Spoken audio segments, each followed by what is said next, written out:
All right, welcome to this Honcast.com presentation. I'm Breaky CPK. Going to be joining me, Breaky CPK, the Honcast staff. Oh my God, I totally just butchered that. You did. Anyways, I'm representing Honcast. I don't know how that happened, but I'm joining me is Toby Wakanobi. That's me. This is the DYA Grand Finale live here from Singapore. Really pumped up. EG versus Ice, best out of 3 series. $14,000 on the line between these two teams. This is for all of that money. $10,000 for the winner, $4,000 for second place.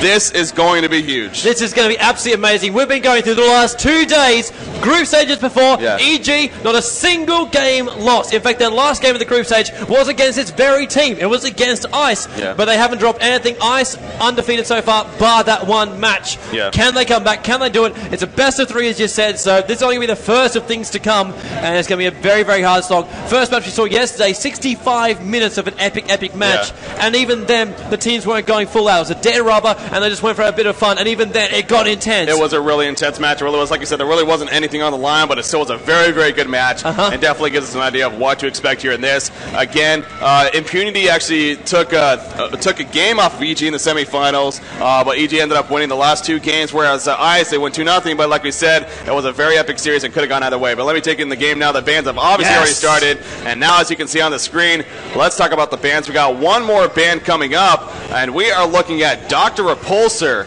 Magnus, Pebbles, Behemoth, and look at that, Electrician is banned. Yeah, we knew it was going to come. We knew it was going to come. He is so good at that hero. Yeah. And literally, because of his reputation, it's a respect band that comes in every single time. I love the fact that Behemoth's actually been taken out this time. Behemoth's one of those guys that's managed to avoid the ban pool so many times during this competition, but he's been so dominant. With that fissure, you can lock people in place, you can lock them on net lanes, and it's almost a certain kill. Of course, you see him come up. Bubbles is like the force to actually be picked for that kind of stuff. This opens up the game to something a little bit different to what we've actually seen here for DYA, and we knew this was going to happen too. Like we know, it's grand final. If you had a hidden strat, now's the time to pull it out. Every single bit counts in this game. You cannot make a mistake. You really can. The last band, by the way, Bombardier.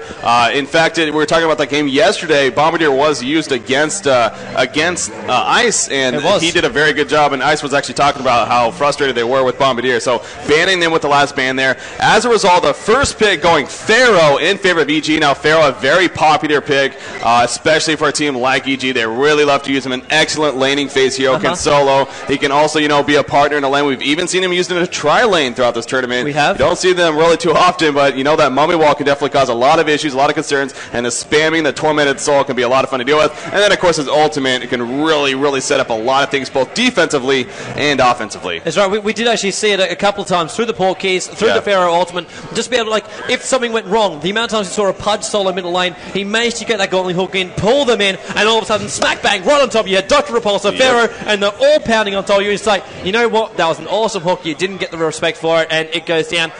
Coming up also now for Ice, they picked up Forsaken Archer, good basic agi carry you actually get from her. She's been a great all-round hero. It's not bad if you're going up against her. She's good, especially when she actually gets that Bane up and can literally just push those towers down so fast.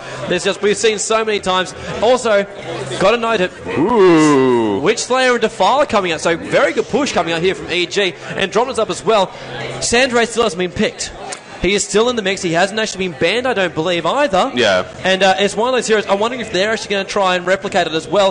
Let's see how it all goes into it. Defiler, a big hero we've seen so far. We saw the push. We also saw the timing on the ulti. Defiler ulti does pop off. Spirits go everywhere. It does a lot of damage to the towers. But when it goes down, then we saw the jump. That's exactly what happened in the semi-final. Exactly. That was when XTU was using him against Ice. Now, the thing is, the reason why I reacted like that, because Defiler, although we have seen it throughout this event, the U.S. scene really isn't knowing to play Defiler. However, the next couple of pickups there, never seen this hero in this tournament so far. Which one's that? Oh, Pestilence. Pestilence picked up over there by Ice to go a Slither. Now, you look at Pestilence, he's a very solid hero, so really not a big surprise. But yes, it is the first time we have seen him, at least here on the stage that we've been casting here in this event. So Pestilence, a very powerful hero, though. It gets that portal key, a very powerful initiator, great for ganking. That swarm ability also, not only great for minus armor, but an excellent vision tool as well. You put it on somebody, it definitely gives you that vision of where they're at, so it can cause a lot of issues there. But a couple of good follow-up picks there. And so far, the team of Ice looking fairly good. It's really curious, as always, about their lanes. They do got Slither and Andromeda, both very powerful tri-lane style heroes, but we have been seeing a little bit more Slither, solo even. So we'll have to wait and see how Ice decides to play him. EG, though, we're waiting on the last couple of picks. 5 seconds left. Going to be interesting to see how they finish off, especially with already that Defiler pickup. Here we go. Ooh, Gladiator and Voodoo Jester. We're going to see the Gladiator tri-lane here from EG, more than likely, with the Witch Slayer and Voodoo Jester, Defiler solo mid, and Pharaoh in the long lane. Fnatic MSI, they run this setup all the time with the Gladiator tri-lane. They are very successful with it. Let's see how EG performs. I'm really looking forward to this. We're seeing 2 heroes which have not appeared in the DYA tournament so far. Gladiator, one of those heroes when he first came out, everyone's a little bit iffy about the timing of the pitfall that can come out. Obviously, the great stun, the blind stun as well is absolutely great for that initiation because it can catch you out. You never know it's really going to come. There's a small animation you can see just before it pops up below you. But if you're not ready for it, you're going to get stuffed over. What I'm really interested to see is how these 2 heroes are used. We haven't seen them used by these teams just yet in the tournament. Pestilence, obviously, as you said, great for ganking. I love him because he can also chase people down. The second he gets that great speed on top of him, goes for the flight and just chases you down, gorges you up, and you're always going to get caught out. But what I'm really interested to see is how does he actually get countered? Do they try and lock him in place? If the Wall Mummy's really going to come into play for this one, and how is Gladiator actually going to stay on top of it as well? Yeah, well, the thing is, like I said, Fnatic MSI, they run Gladiator tri-lane all the time, very, very successful with it. In fact, I really think they are undefeated, at least what we've covered on Honcast in terms of competitive tournament play. With that said, what makes it so successful is the fact that he's a very hard hero to gank. His crit from his flagellation ability really causes a lot of damage, a lot of issues, and he's just such a hard hero to gank in general because early on, especially, he'll get that Helm of the Black Legion first item most likely. He becomes very tanky early on and really, really, really hard to deal with. Oh my God! 3, 2, 1. Oh my God! It's Gauntlet was picked up by the Hellborn team. Wow! You can actually see Bryce walking around the front there. It's like, are we going to do this? I don't know if we're going to use this hero. It's a possibility. Maybe we should. The stretch you can actually see it on him too. Just the hands going straight over there. It's like, oh my God! Are we really going to do this? Fair enough. Let's get it going. Gauntlet. I don't know what to say about that. I mean, he's a good ganker. He's a fantastic ganker. I'll say this much. I mean, his Power Glove ability, that's what I like to call it. I think it's Infernal Instability. I call it a Power Glove. Anyways, where he turns red and just smacks you down. It does a lot of damage, a lot of burst damage early on. A very aggressive ability against gank or weak countdown. Here we go. 2-1. Let's get this ball underway. The DYA Grand Finale, EG versus Ice, best out of 3 series, $14,000 on the line. This is it. The game is now loading in. Who is going to take game 1 here in this best out of 3 series? We'll find out in just soon. I was about to say just a second, but that would be a very short game. So.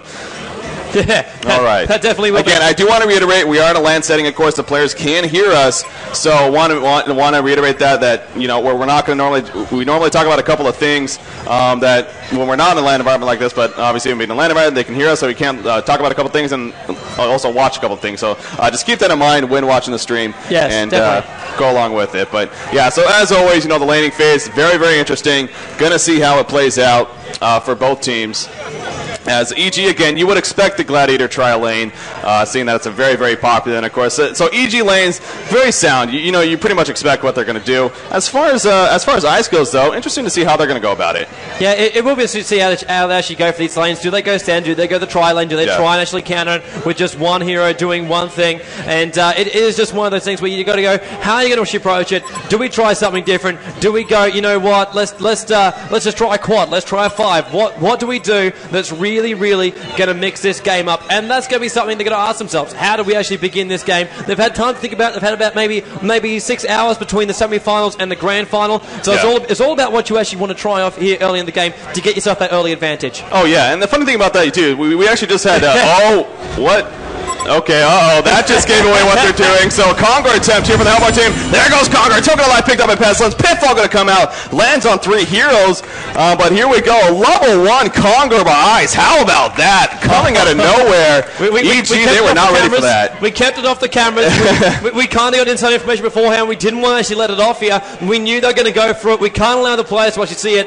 And wow. That's one of those strategies that will only work once. I guarantee you, obviously, use it in the tournament. it. It's never going to work again. But how about that? Here in the Grand Finals, Game 1, it works for Team Ice. They got the Token of Life, and they are good to go as well as those levels. That is so huge. I can't stress enough how huge that is. They got the early level advantage. We do have a pause here, unfortunately. So as always, maybe some technical issues. We'll get that figured out. But now the laning phase. It's going to be interesting. Right now, Gauntlet in the bottom lane. We have Forsaken Archer and Andromeda in the middle lane, going up against a solo Defiler currently with an Illusion Rune, and then the tri-lane Gladiator as expected currently at the bottom lane. So this is what I was curious about, because Gauntlet, he's going to have a very, very difficult time. Obviously, you can't expect him to get any levels nor farm. That's going to be a problem. He's really a hero that relies on levels, no doubt. Yeah, he is. And you're right, some of those heroes that are out there, they need to get that farm. They need to get those levels. They need to stay on top. Pebble's just one of those great ones as well. You need to keep those levels up, at least one above the rest of the pack. And, it's literally given everyone a level advantage now. The entire Hellborn side is one level above, bar the poor man that actually died. But it's a sacrificial cause. That's what it's all about. But they already have that level advantage, so level skills up. Forsaken Archer already up to level 3, so the Crippling Volley already up to level 2. And it may not seem like much, but early on in the game, just that little bit of extra boost does so much. And not to mention that Token of Life is walking around on Pestilence. If he wants to engage, he can do so with no fear of actually dying. Oh yeah, Tower Dive is definitely something that he can accomplish now with that Token of Life.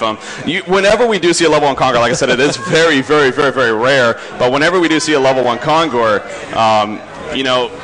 you more than likely never really see the Token of Life used, but just the presence of having it, really scares the other team, and it allows you to play that aggressive style that you were stating. And right now, Pestilence, he is getting a very good farm up top because he's going 2 versus 1 for the time being against this Pharaoh. So really interesting lane setup. How awesome is Slither right now? What great interference. Just running it up there on the top lane. Pharaoh hasn't even got close enough to get, maybe half a bar of XP? Yeah, well, that's the thing. Pharaoh, he's that hero.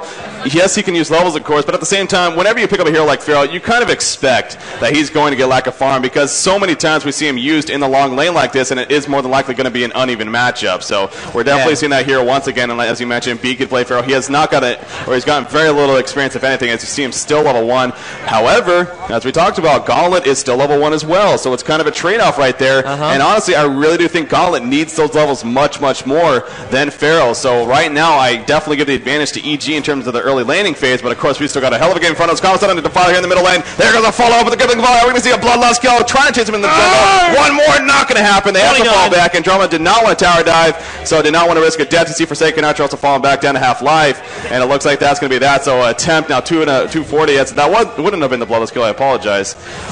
We did in fact already see one by EG, of course, but they went for the kill, and we're not able to come through with it. We do have another pause though, unfortunately. So once again, hopefully that gets figured out shortly. Hopefully, players expand up on the screen too, so we can let you know exactly what is going on here. But you're very, very right. With Gauntlet there on the bottom lane, like Gladiator's having a great old time farming up there. Wishslayer's got good support, and Wishslayer is just one of those heroes too that Gauntlet can't come near. If the stun goes off, if the Hex goes off, Gauntlet, of course, then you have to stun up after him too. That's a double stun and disable, and you've got that by level 2. It is just, and of course, Gauntlet now